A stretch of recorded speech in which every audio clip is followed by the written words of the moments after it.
粵文。咩係粵文？好簡單啫，講英語就寫英文，講粵語咪寫粵文咯，寫出嚟就係。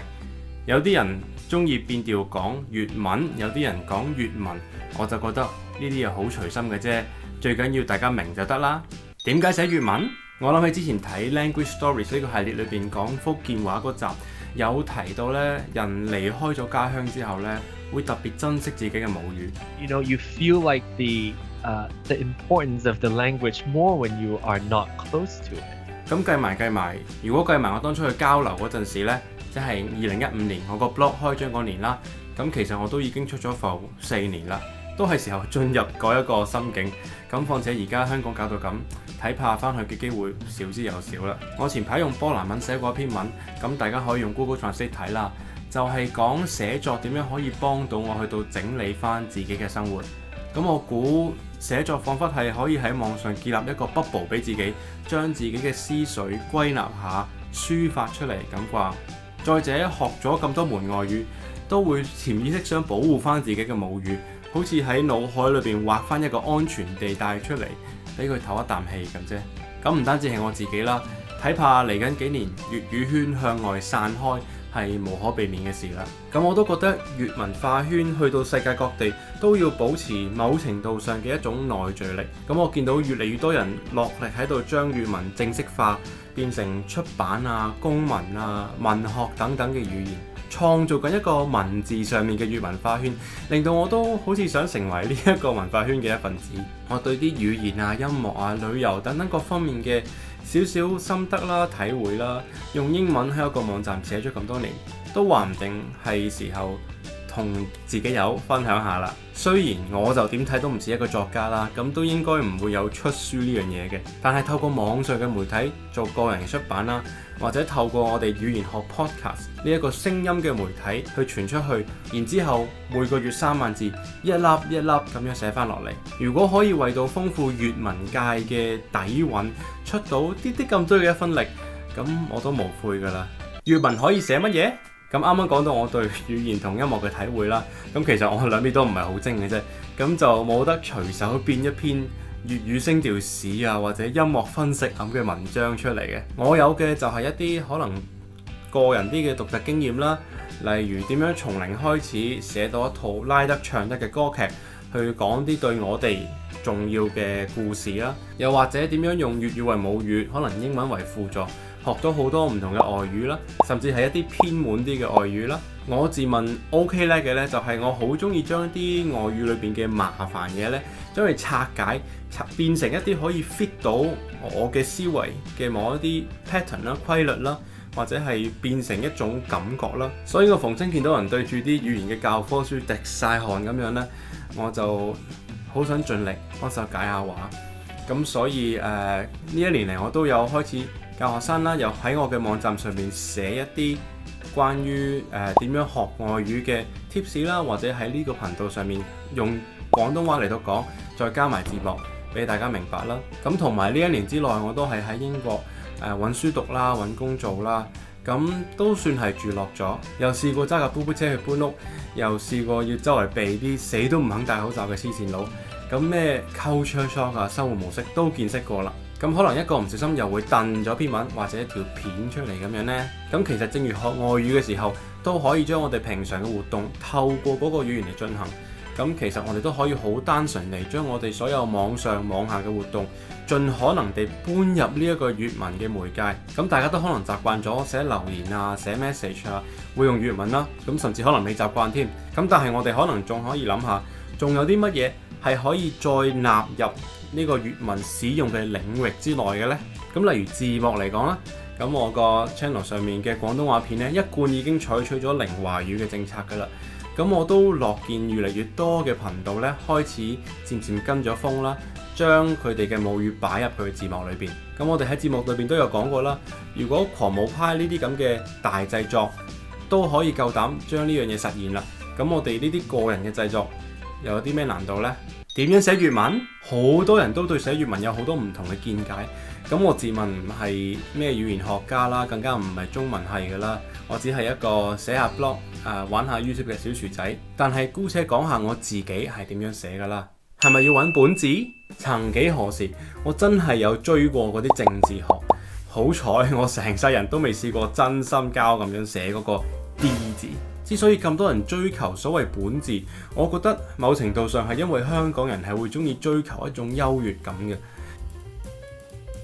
咁於是就周圍揾證據，證明粵語係古雅過北方話。哇！唐詩宋詞都係用廣東話寫㗎。結果好啦，揾晒棘哩卡啦呢4粒字出嚟啦，叻晒啦。而係真係用嘅人呢，一個都冇，得到嘅只係一種滿足感。對於推廣粵文寫作同埋使用一啲幫助都冇，甚至可能會有反效果添。哎呀，乜廣東話咁難寫㗎？寫翻書面語算啦。又或者明明有個 D 字可以用啦，咁偏偏咧有時會見到 D 字泛濫，咁好多人喺度拗晒頭，覺得廣東話真係好難睇得明。咁就算真係本字啦，啱啦，咁變咗好多時候會矯枉過正啦，或者可能你寫呢個我寫嗰個，本來約定俗成嘅字全部都放棄晒，變到不倫不類，又係影響咗大家睇嘅容易程度。其實學咗咁多外語都係同一個結論，語言都係以溝通為本，其實只需要我手寫我口，大家睇得開心，咁咪足夠咯。其實好多本來所謂有音無字嘅粵語字都已經有新造字啦。咁就算冇字做咗出嚟，咁大不了咪寫粵拼咯，冇必要特登為咗嗰種全部用古漢字嗰種優越感而令到大家都辛苦啫。睇嘅又辛苦，寫嘅又辛苦，何苦呢？咁我哋21集都有討論過呢個粵語正字嘅問題，咁更加有學咗粵語嘅人用呢個外來嘅角度去睇呢個咁獨特嘅問題添。係咪要標準化？咁唔用本字啦，係咪要用標準字呢？係咪要跟字典、跟粵典？咁你見到我用呢個咁字呢，就心諗啦，又係嗰啲懶型嘅學院派啦。其實我覺得選字本身都係一種個人嘅表達嚟嘅，或者係一種語言嘅 variety， 即係變體嚟嘅。即係我寫呢個咁字，你應該睇得明嘅，或者你寫依家，咁我又唔會阻止你嘅，可能反下白眼咁啦，心底裏邊。但係正如英文講 you guys y'all use， 或者英式美式串法，冇話啱定係錯嘅，睇得明咪夠咯。咁所以你見到粵典都會俾晒所有常見嘅一啲用字嘅，只不過喺某啲正式嘅場合呢，咁有人會想 centralize 標準化某一啲用字都唔出奇嘅。正如我篇畢業論文啦，我選擇咗用 Oxford Spelling， 咁即係英式串法啦，但係會用 IZE 嘅。咁但係去到某啲期刊，可能佢就會要求我全部用 ISE 嘅。咁喺佢嘅地頭，咪就佢啦。咁所以我喺自己嘅 blog 啦，同埋我嘅頻道啦，都會對自己有翻啲標準化嘅要求，或者係一啲美學上面嘅取態啦。咁我就會跟回響嘅，不過係因為我嘅學術取態比較同佢相近，而唔係因為 friend。咁有時出現一啲可能喺普遍用法裏邊有音無字嘅情況，即係好多人會寫拉丁字嘅情況啦，例如啱啱講過嘅燉，咁我會盡量揾下有冇啲新造字可以用啦，因為新造字裏邊多數有形旁有聲旁，我覺得就會容易啲估佢嘅意思。係咪要夠市井？雖然話廣東話粗口博大精深，香港嘅女仔性格豪邁，啲人咁同我講啦，但係你係唔係喺咩場合講嘢都咁粗獷呢？傻啦！漢族嘅迷思呢篇文最後講到，要保護一個語言喺社會嘅地位，就要擴闊佢喺社會唔同領域裏邊使用嘅可能性。就係喺傳統嘅報道啊、文學等等刊物裏邊，為粵語安上咗呢個市井咁嘅形象，限制咗啲人嘅想像力，令到粵語喺呢個書面嘅世界好難發展到。其實語文最需要就係反映得到語言可以講得到嘅嘢。咁如果呢種語言由最粗魯去到最優雅嘅語氣都用得嘅話，咁語文都一定得嘅啫。咁但係同時間又諗下，北方口語同埋佢哋嘅書面語都有少少出入嘅。英文就算寫出嚟都冇講出嚟咁隨便，所以我而家仲喺度嘗試緊習得某一種粵文嘅書面語，一方面保留住粵語本身有嘅語法啦、虛詞啦、用語啦，但係又可以喺語氣上面表現得出呢個係一種寫作嘅語言。而呢種語言呢，就會係我喺一個 blog 上面同埋喺呢個 channel 上面會做嘅嘢。咁如果我拍廣東話片嘅話呢，一般嚟講都會有2套嘅字幕嘅。一套呢，如果撳 YouTube CC 個掣呢，就係會俾學習緊廣東話嘅人用嘅逐字稿啦。而本身片裏邊嗰套字幕呢，就會係嘗試用一種精簡啲嘅語言嚟到寫出嚟嘅粵文書面語，係咪要抗匪語？啱啱講標準化呢啲中國咁興用嘅歐化語，係唔係匪語呢？咁問心啊！如果你問我見到打造或者今日上一個香港嘅網見到視頻呢啲字粗唔粗？咁唔多唔少有啲啦。咁但係呢，我就好大愛左膠嘅。我覺得人人呢都有用唔同方式去到表達自己嘅權利。譬如如果有個人覺得喺某一個情況之下，用某一個詞語最表達到當下嗰個意思、嗰個感覺嘅話，咁精準嘅意味嘅話，例如話佢想做一個諷刺嘅效果啦，咁我又唔係佢嘅老師，我憑乜嘢去到嘈佢呢？咁同埋我覺得各種語言嘅地位係平等嘅。其實我啱啱一度講嘅時候都用咗幾粒英文嘅字啦，咁或者我哋廣東話日常生活裏邊都會用到，例如達人呢啲咁嘅詞語啦，甚至其實民主啊、社會呢啲全部都係日文詞嚟嘅。咁如果你本身你嘅語言裏邊，你個人嘅用語裏邊用慣咗某一啲所謂匪語，咁我都唔怪得你嘅。咁始終講多語言係香港人嘅長處嚟噶嘛，應該要自豪嘅。喺繼續講母語嘅前提之下啦。咁再者呢，其實語言嘅變化係象徵住佢有生命力。咁廣東話尤甚啦。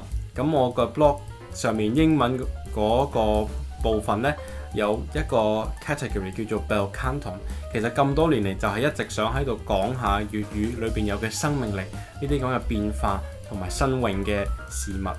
其實好多外來語已經成為咗我哋日常生活嘅一部分，甚至可能喺意思啊用法上面同原本嗰個字已經有唔同啦。咁呢啲英文字已經有明確嘅聲調，咁基本上佢已經完全融入咗廣東話嘅系統裏邊啦。咁我哋第4集裏邊有講過，從古到今唔同嘅借詞會有啲乜嘢唔同啦。咁結論就係，如果你可以講到單咗套戲，咁其實都已經好難話佢唔係一種冇花冇假嘅廣東話嚟㗎啦。咁我喺我嘅 blog 上面啦，喺我嘅字幕上面啦，同埋喺 podcast 裏面咧，都會嘗試一下抗拒過度嘅語言混雜嘅情況啦。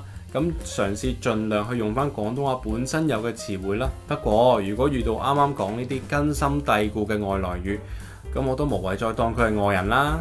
總之記住劉教授嘅金句，我哋就覺得廣東話咧係好似個餅底嚟嘅，咁就啱㗎啦。咁雖然過去呢年我都好似拍片多過寫文啦，但係如果你翻去我個 blog 嘅話呢，左邊會有個 menu 啦，咁裏邊會有得揀語言嘅。咁如果嗰篇文係雙語嘅話呢，你就可以撳個語言呢，就會轉去另一個語言啦。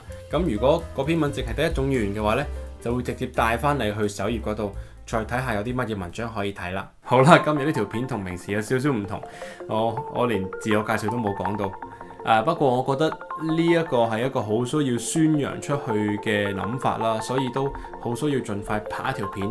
咁如果大家都想鼓勵下自己嘅朋友寫多啲粵文，多啲喺唔同嘅情況用粵文同埋粵語嘅話，咁都記住同你嘅朋友同你嘅屋企人去 share 呢條片，幫佢哋了解下用粵語點樣用粵語對保護粵語嘅重要性啦。咁下一條再見，拜拜。